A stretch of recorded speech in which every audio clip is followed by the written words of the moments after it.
Our final speaker for this morning, Iain McInnes, a man who needs no introduction. He did win the Outstanding Speaker Award 2010. You know, we have 3 Outstanding Speaker Award winners coming back this year, so Iain's one of them.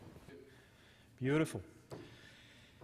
So, the often misquoted Monty Python, now for something completely different. And again, just for CME purposes, this is still not something you're going to be doing in the clinic every day, but I was thinking about what I could tell you that would be of potential interest, and again, future-looking, rather than just coming and telling you about the standard management of X or Y. So what I decided we would do was tell you a little bit about some of the work we're doing on imaging at the cell and molecular level.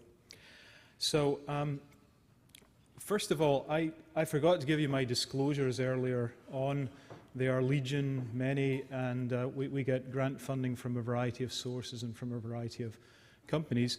I need to give you another disclosure. When Pam and David asked me if I want to come to Florida in May, this is a fairly standard idea that I had of Florida, although you've let me down this morning, I have to tell you. This, on the other hand, is a fairly standard view of Scotland in May. This is a beautiful summer afternoon just down in Troon, near the golf course, and this is our weather forecast. There are more different ways of describing rain in Glasgow than in any other country in the world. And a final disclosure, and it kind of just completes the loop of why I've said something meets the eye. I learned a new Florida word recently. Eye candy. Now, I wasn't very sure what eye candy was. I heard it discussed, and I phoned my wife and I said, "Hi, darling, I'm just here in Florida enjoying the eye candy." Yeah, that didn't go down particularly well. Let me just. So I had to find out why I had transgressed. So I went to Wikipedia. And so it turns out that eye candy can refer to attractiveness. Well, obviously I didn't know that. But it can also refer to an album by Mystique or Adobe Photoshop, or it's apparently an episode in Happy Tree Friends. So just for the avoidance of doubt, if a lady called Mrs. McInnes contacts you in the next few days, can you tell her that I was lecturing about Adobe Photoshop? That's and that'll get me out of a whole lot of trouble. I'd appreciate that. Thank you. Okay, so let me now pick up from where we left off an hour or so ago. And one of the remarks I made was that we were going to have to think again about where we went looking for targets and events.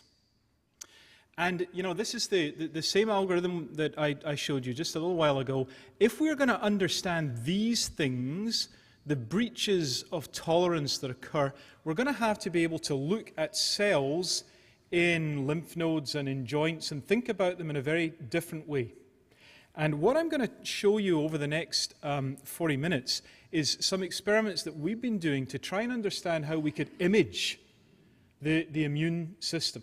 And we're all familiar with the utility of imaging, and I suspect you're going to hear more from Georg, but I mean, the micro-CT work that he's doing is fabulous. It really is, particularly when you rationalize the three-dimensional structures, and I hope we're going to see some of that as well. But I mean, conventional imaging is right at the center of our discipline. It's the center of how we manage inflammatory arthritis and osteoarthritis and beyond.